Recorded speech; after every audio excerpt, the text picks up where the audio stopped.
good gear changing for a woman.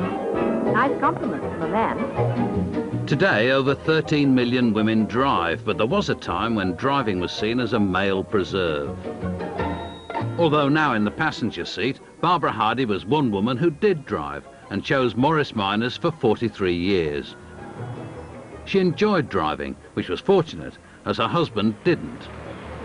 He did take some lessons, quite a few lessons actually, but the first time he bumped into the gates of the drive was the last time he drove. He didn't fancy doing it again, so he left it to me. He preferred to sit beside me and tell me what to do. Her love of motoring started as a girl in the dicky of a Coventry Premier, sitting behind her parents. As with most pre-war cars, a little engineering know-how often came in handy. If it was a damp morning like this and things didn't start quickly, I used to whip out the plugs and put them on a warm asbestos mat until they were hot, and put them back, screw them in fast and start it. It would go. In 1955, married with 2 children, Barbara bought her first Morris Minor. She bought another 14 years later. Up to then I'd always driven my father's cars, you see.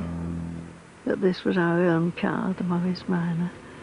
I think it was chosen because they were reliable.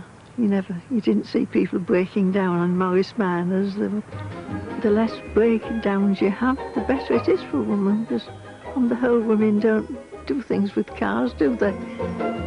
Designed by Alec Isigonis and launched in 1948, the Morris Minor was a brilliant piece of design.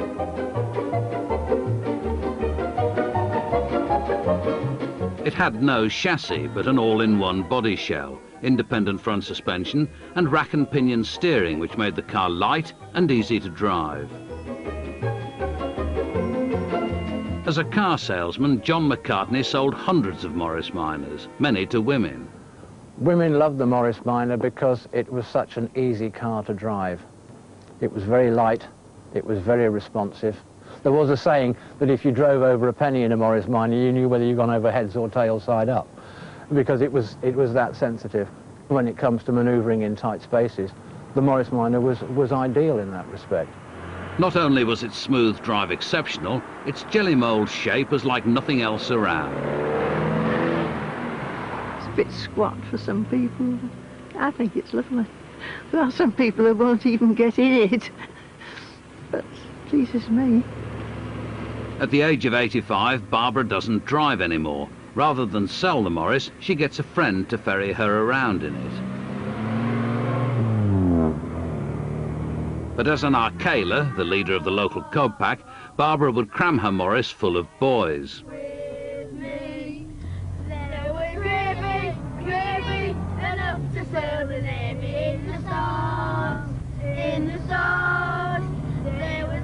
I could fit 5 in the back and I could put 2 on the seat beside me.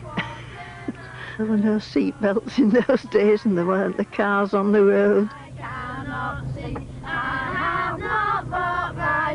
I did my own thing in those days. I don't think I bothered much about what other people were thinking.